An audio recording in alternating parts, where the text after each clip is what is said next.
بسم الله الرحمن الرحيم. هكذا أزاح الأستاذ محمد علي جادين رهق الدنيا عن كتفيه، أغمض عينيه وغفى غفوته الأخيرة. قضى الله أن يرد الأستاذ جادين حياض المنايا ويلاقي الأجل المحتوم، لكنه قال كلمته قبل أن تصطاده مخالب المنايا ويرحل. قالها عبر مسير طويل في دروب العمل الوطني، مشى في تلك الدروب الشائكة يحمل على كتفيه أعباء السؤال، سؤال الوطن وحريته وعزته وكرامته ومستقبل أجياله. يمضي الأستاذ جادين إلى جوار ربه، ويمضي إلى ذاكرة شعبه علما من أعلام الوطنية ورائدا من رواد التنوير. كان الأستاذ جادين نافرا بين متشابهين في مجتمعنا السياسي، مثقفا ومفكرا كان في أول مقام قبل أن يكون قائدا سياسيا. ظل على الدوام ممسكا بقلمه ومتشبثا بقرطاسه، ويرفض التنازل عن سلطته، وأعني بها سلطة المعرفة. المعرفة سلطة، وهي السلطة الوحيدة التي يحق للإنسان أن يتشبث بها ويرفض التنازل عنها. كان مثالا للدأب المعرفي وصلابة الموقف المنحاز لقضايا شعبه ووطنه. امتلك من الشجاعة والجسارة والتواضع والحس الأخلاقي ما يجعل غيابه خسارة فاتحة للحراك الوطني. معروف أن الأستاذ جادين وبعض رفاقه في الحزب أجروا مراجعات لمشروعهم الفكري وانتمائهم السياسي، لكنه ظل على الدوام طوال مسيره. ظل سودانيا صميما يحمل سودانيته وجدانا والتزاما ويعيشها مظهرا ومخبرا، وكان مثالا لنبل الخلاف مع الآخرين، حتى إنه لما اختلف مع رفاقه في القيادة القطرية والقومية لحزب البعث حول الموقف من السودان، وقرر أن يخرج من الحزب ويعتصم بالفكرة الوطنية السودانية، لم يتنكر لتاريخه ولم يتنكر إنما أكد كامل احترامه لمن كان معهم، ولم يردنا أنه عاملهم بسوء من القول أو الفعل.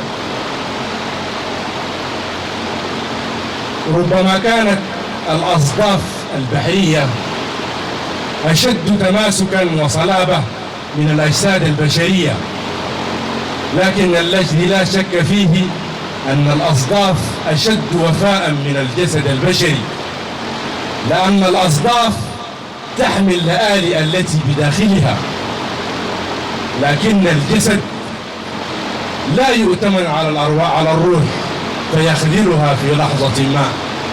ولعل هذا ما أدركه الشيخ الأكبر محي الدين بن عربي حين كان يجلد رجليه طوال الليل، لأنهما لا تقويان على حمل روحه التي كانت تنشد الفضائل في معانيها الأسمى ومستوياتها الأرقى. لا أقول إن جسد الأستاذ جادين قد خذله، ولكن ربما ثقلت على ذلك الجسد النحيف تلك المعاني الكبيرة والقيم النبيلة التي كانت تسعى إليها روحه الوثابة.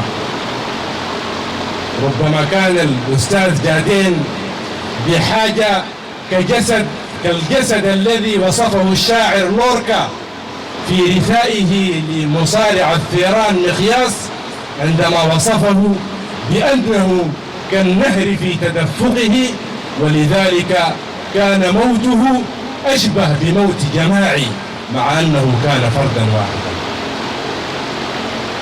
إن المرء مهما أوتي من بلاغات الكلم وفصاحة اللسان لينعقد لسانه عجزا عن الإيفاء بقامة سامقة مثل الأستاذ جادين. ومع ذلك فإن أقل ما يمكن أن يشهد به المنصف أن الأستاذ جادين كان محمود السيرة، نقي السريرة، عاش دمث الأخلاق، موطأ الأكناف للصغير والكبير، عاش مثقفا ملتزما بقضية شعبه، ومناضلا حرا متجردا راكزا لم يزحزحه عن موقفه ترغيب ولا ترهيب.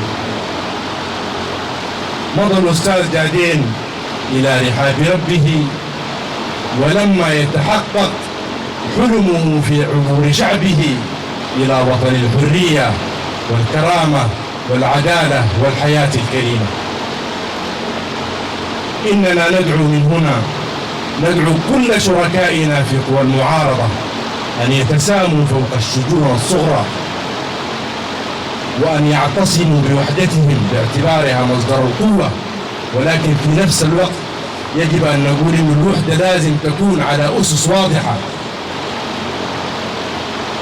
وإذا اختلفنا ما في داعي نخدع أنفسنا بوحدة زائفة.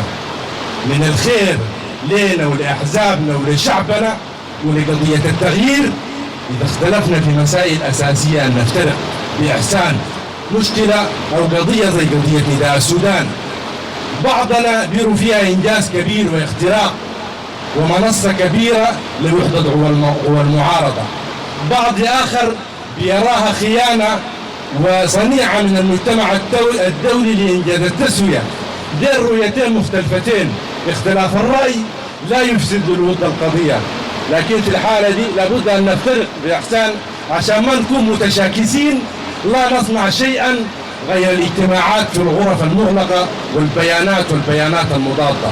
وإذا كان هدفنا واحد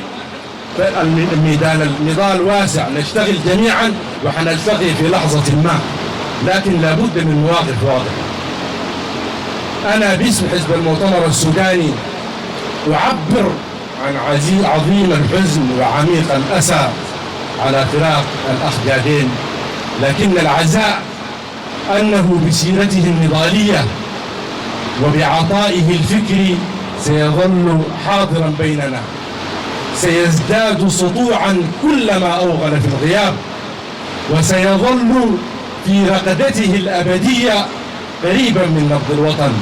أسأل الله أن يشمله بالرحمة والمغفرة، وأن يحسن عزاء أسرته الصغيرة ورفاقه في حزب البعث السوداني وكل عارفي فضله في الوطن الكبير. في جدلية الموت والحياة يقول أبو العلاء المعري: ضجعة الموت رقدة يستريح الجسم فيها، والعيش مثل السهاد. شكرا جزيلا والسلام عليكم. شكرا جزيلا باشمهندس رئيس حزب المؤتمر.